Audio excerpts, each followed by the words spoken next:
People have sat in boredom through the first 5 episodes of Lord of the Rings, The Rings of Power. And as much as people were pushing back against this series for the past several months, from Lord of the Rings fans, from Tolkien fans, because they knew what was coming, they saw it was going to be a bastardization of everything that Tolkien had ever written.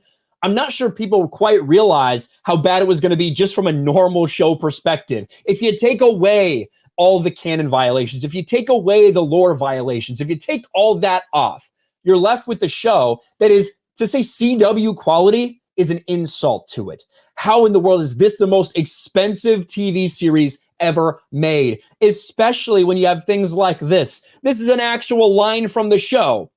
Give me the meat and give it to me raw. And it's said to a character that everybody's been making fun of because of their, shall we say, slight feminine tendencies. And here, you want to see the entire thing? I'll show you that it's real. It's not just a meme. Even though that looks like a meme, it's not a meme.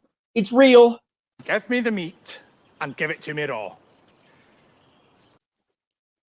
This is Rings of Power right now. We talked about the cringe Galadriel fight scene when she goes full girl boss on all these people, including slapping a dude in the ass with a sword. I imagine if a man had done that to her, she'd be filing a sexual harassment violation. She'd be screaming "Me Too" to get a little bit more attention, to try to bring somebody down in Numenor. That's just a guess. I can't confirm that. But we saw the insanely cringe choreography that takes place that looks like it's in a theater production.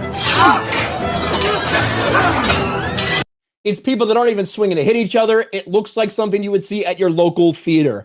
And it has led to the most insane of copes when it comes to this, because the media has been pushing Rings of Power. The media has been shilling for it since the beginning.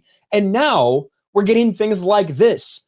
Rings of Power wasn't built for the water cooler, and that's okay. It may not be the culture-consuming show that some might have expected, but there's something to admire in how this adaptation is building to its future. We may have spent $1 billion on 2 seasons of this, but it's okay. We don't expect it to have any effect, like any actual long-term ramifications in terms of culture. We don't really want anyone to remember it or talk about it.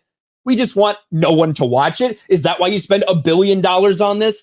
Somehow, I don't think so. It's still a huge relief that Lord of the Rings has been rolling out on a weekly basis. More a strategic decision than purely a creative one. The idea was almost definitely to give this massive Prime Video adaptation a weekly chance to remind viewers of its existence, but carve out a decent chunk with a fall TV conversation every Friday. Aside from the obligatory back-padding viewership numbers, we don't have any solid facts about just how many people are taking in these episodes. So instead, gauging interest becomes an anecdotal guessing game. Well, you can do other things. We've talked about that. We've talked about the numbers that have come out for something like House of the Dragon. We've talked about the insanely high viewership that it's been getting. They're making their stuff public, and it's being corroborated by third-party evidence. Not so much for Amazon. They don't want anyone to know what's going on because they don't have anything to brag about. Rings of Power hasn't been the culture engulfing phenomenon that those signing off on the show's price tag might have been hoping for.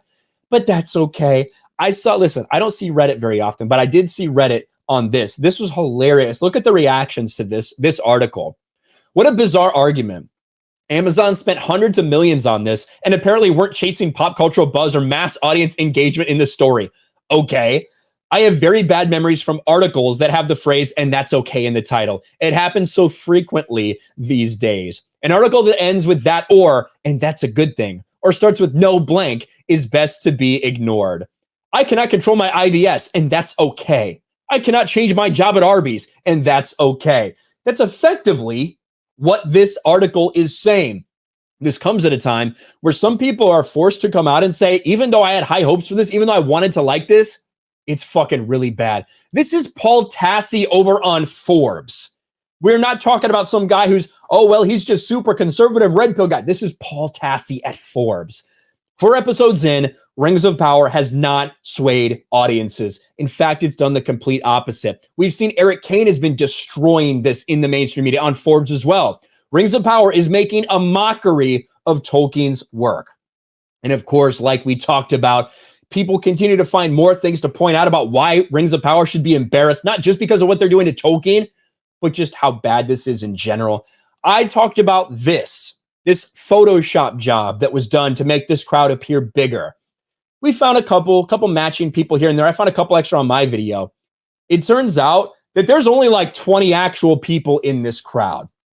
Of course, digital replication, digital like making of crowds or vehicles, things like that happens in movie making. Of course, you can't imagine that every single time they're filming a series that's based on a sporting event that they actually have 100,000 people in a stadium. Of course not. That's ridiculous to even conceive of that.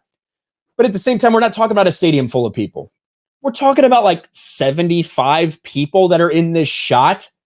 And it looks like they're all the same 15 or 20 people. When you look at all these different replications, when you look at the fact that they basically just tried to mirror everything, but this is the most expensive show ever.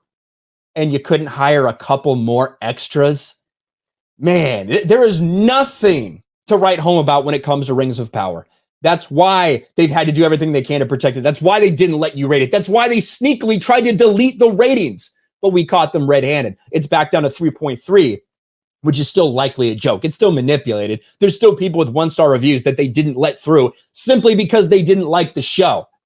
Amazon is spinning right now. The mainstream media shills who are still shilling are now trying to come out with the claim. They're trying to cope and say, hey, no one's talking about this and no one's really watching it, but that's okay.